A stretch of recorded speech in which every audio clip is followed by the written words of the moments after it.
Moi, je me souviens au tout début, même le jour du 30 septembre, est-ce que l'une des premières personnes qui m'a appelé, ce n'était pas le président Alassane Ouattara. Et après, son petit frère est venu par 2 fois nous voir et tout ça. C'est vrai, on peut dire que les relations étaient bonnes, mais il a voulu qu'on suive une certaine direction. Mais comme vous avez dit, en tant que révolutionnaire, nous savons que nous ne sommes pas là pour ça. Nous étions là pour la révolution. Et la révolution, c'est une rupture. On ne peut pas suivre une certaine politique. Et donc, petit à petit, les relations ont commencé à ne pas aller. Et comme vous l'avez constaté, tous ceux qui ont voulu peut-être certains privilèges ou quoi que ce soit n'ont pas eu, se sont mis à se mettre contre nous, se sont déployés là-bas, sont entretenus, sécurisés et tout. On sait de quoi on parle, parce qu'ils savent aussi de quoi on parle, pour agir contre nous. Il n'y a pas quelqu'un qui a quitté la Côte d'Ivoire et qui était venu ici en son temps. Nous avons observé ça pendant près de 2 ans. On les a parlé plusieurs fois. Ils nous ont dit non, il faut qu'on passe par les règles de l'art, il faut que la justice émette des mandats et tout ça. On a fait tout. Ils ne répondent pas. Monsieur le Président, ça ne marche pas. J'embraye avec la question de mon confrère pour rester sur la Côte d'Ivoire. Comme vous le savez très bien, la Côte d'Ivoire a une élection présidentielle cette année, dans quelques mois. Est-ce que c'est quelque chose qui vous intéresse? Ça nous intéresse d'autant plus qu'on a beaucoup de compatriotes en Côte d'Ivoire quand même. Et on craint qu'il y ait des violences. Et ça, ce n'est pas forcément la bienvenue. Parce que nous avons vécu malheureusement les années passées aux violences en Côte d'Ivoire avec les opérations Bahiri. Tout le monde a subi ça au Burkina. Aujourd'hui, vraiment, nous ne souhaitons pas qu'il y ait des violences. Tout à l'heure, vous avez semblé dire quelque chose. Je voudrais que vous précisiez, parce que c'est un peu très sensible selon moi. Est-ce que vous semblez nous dire qu'aujourd'hui, la Côte d'Ivoire servirait de base arrière à une organisation visant à déstabiliser le Burkina Faso? Ça, même plus que ça. Base arrière à une organisation servant à déstabiliser le Burkina. Ils sont là-bas. Les ennemis du Burkina sont clairement là-bas, affichés, protégés. Ils sont payés, ils sont protégés, ils sont bien logés. En plus de ça, il y a la question du terrorisme. Mais non, le pouvoir flotte avec les terroristes. Il ne faut pas se mentir. Attendez, croyez-vous vraiment que peut-être l'armée ivoirienne est tellement surpuissante que quand les terroristes les voient seulement, ben écoutez, ceux-là, il ne faut même pas les toucher, quoi que ce soit. Vous croyez à ça? Ils sont tellement plus puissants que les 3 armées de l'AES. C'est faux. Il y a un pacte de non-agression. Et quand il y a un pacte de non-agression, vous devenez une base arrière. Et tout ça, ça m'inquiète justement. Si ce pays, il y a des crises, le pays sera attaqué par les terroristes. Parce que s'il ne gagne plus ce qu'il gagne, le pays sera attaqué et ce pays va sombrer. C'est un danger. C'est pourquoi j'ai passé le temps à dire au chef d'État, on ne pactise pas avec les terroristes. Voilà.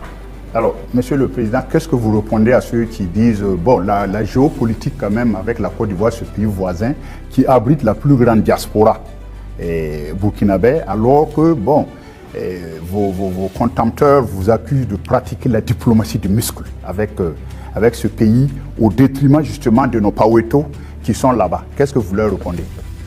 Écoutez, qui le dit? Nous sommes burkinabés, c'est ce que nous savons. Et nous avons décidé de faire une révolution, on va la faire. Maintenant, celui qui embarque dedans embarque. Nous ne pouvons pas être dans une révolution et vouloir faire un autre modèle de diplomatie. Je vous ai dit la diplomatie mensongère et tout ce qu'il y a, on n'est pas prêt à être dans ce sillon-là. S'il y a quelque chose qui ne va pas, qu'on ait le courage de vous dire ça ne va pas, il ne faut pas faire de l'hypocrisie. Généralement, les gens devant les micros et tout ça, non, tout va bien, c'est ça, on est en train de... C'est faux, ça ne va pas bien. Il faut avoir le courage de le dire, il faut qu'on s'asseye, qu'on parle et qu'on se dise la vérité. Mais si les gens ne veulent pas ça, parce que juste dans leur tête, bon, il faut que ces gars-là quittent, parce qu'on ne veut pas de révolution en Afrique de l'Ouest. Ça ne va pas marcher. Donc, chacun se prépare à assumer les conséquences voilà, de la situation. Alors, pour sortir de la Côte d'Ivoire, Monsieur le Président, on reste quand même au niveau de l'AES. Vous avez certainement suivi le dernier sondage fait par nos confrères de Jeune Afrique, et avec des résultats qui peuvent sembler étonnants, les populations des pays francophones sont tous favorables à l'AES. Je dirais, même la Côte d'Ivoire, à 66%, apprécie ce qui se fait au niveau de l'AES. Alors, comment est-ce que vous recevez ce message? Ah bon? Je n'ai même pas pu suivre ça, parce que moi, je ne suis plus ce média. Hein. Alors, les confrères, c'était un sondage qu'ils ont commandé. Peut-être qu'ils ne s'attendaient pas à ce résultat, mais le résultat est tel. Ils ont été au Cameroun, ils ont été au Sénégal, ils ont été au Bénin, ils ont été en Côte d'Ivoire. Et là-bas, les populations sont tous favorables à l'AES et apprécient dans leur grande majorité ce qui se fait au niveau de l'AES. C'est logique, je dirais. Les populations ouest-africaines sont la plupart du temps liées. C'est la même famille. C'est le colon qui nous a divisés. Et quand les gens voient qu'on essaie de s'unir, ça ne fait qu'inspirer, ça ne peut faire que plaisir. Donc moi, ça ne m'étonne pas que ces populations apprécient. Et ce qui m'étonne, c'est le fait qu'ils aient publié. Pourquoi ils ont publié ça? Ça donne Il n'avait pas le choix. Quand vous commandez une enquête, c'est connu. Après, vous êtes obligé de publier les résultats. Bon, peut-être ça, voilà. Mais il faut faire attention à ces gens parce que... Je suis totalement d'accord avec vous, Voilà, ils sont Monsieur le Président. Sinon, je suis d'accord, c'est normal, c'est logique. Avec la permission de Dieudonné, je voudrais vous poser une question concernant justement votre relation avec une autre organisation. Qu'est-ce que vous faites encore dans l'Union africaine? Bonne question. Alors, je dirais que notre situation dans l'Union africaine est tellement passive qu'on ne sait pas si on est dans l'Union ou si on n'est pas dans l'Union. On nous a suspendus depuis, personne ne nous parle, c'est vraiment un silence radio. Donc alors, moi je ne sais pas si je suis dans l'Union ou pas. Mais il ne faudrait pas marquer le coup en posant aussi un acte historique, comme cela a été le cas avec la CEDEAO, en claquant la porte à une institution qui visiblement ne sert pas à grand chose. J'ai eu à discuter avec un diplomate de cette organisation et après nous avons vu qu'ils ont nommé un médiateur, le président burundais, qui devrait même venir ici la semaine passée, je pense, mais après il y a eu question d'agenda avec nous. Et on l'attend, on veut l'écouter d'abord, parce que nous-mêmes nous voulons savoir pourquoi ils se comportent comme ça. Parce qu'on ne peut pas prendre une décision sans savoir leur motivation. Pourquoi ils ont décidé de nous exclure? Pourquoi ils se comportent comme ça avec nous? Si on a leur motivation, là si on quitte, on pourra expliquer à nos peuples, voilà ce qu'ils ont dit, voilà les raisons. Et donc nous on décide de quitter. C'est la même chose que la CEDEAO. On a quitté, mais si on nous demande pourquoi on a quitté, on peut vous expliquer. Mais aujourd'hui, si on quitte l'Union et qu'on nous demande, nous-mêmes nous ne savons pas pourquoi ils nous ont suspendus. Pourquoi ils se comportent comme ça. Certes, ils ont dit qu'on est anticonstitutionnel, mais au jour d'aujourd'hui, je pense que... Monsieur le Président, vous pouvez aussi quitter parce que vous estimez que c'est une organisation qui travaille contre les intérêts de l'Afrique. Je ne pense pas que l'Union africaine peut être dans une posture révolutionnaire comme celle que vous menez. Non. Par respect pour certaines personnes, voilà pourquoi j'ai dit j'attends que le médiateur qui a été nommé, qui a déjà envoyé son émissaire, prenne contact avec nous. Nous l'attendons.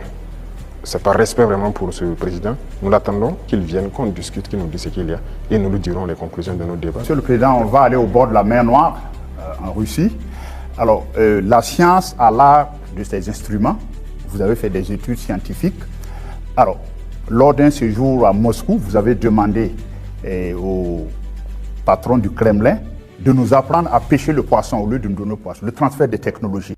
Alors ça, je pense qu'aujourd'hui, c'est vrai, tout le monde est d'accord que le biberonnage là, extérieur ne peut plus continuer. Alors où en est-on aujourd'hui avec justement ce transfert de technologie? Parce que vous avez parlé tout de suite avec des confrères qu'on va un jour fabriquer même nos armes. Alors où en est-on actuellement avec ce transfert de technologie? Alors, je pense qu'ils ont bien entendu le message.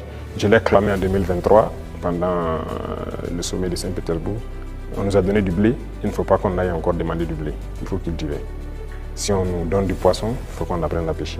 Et je pense que les initiatives qu'on est en train de développer, nous avons demandé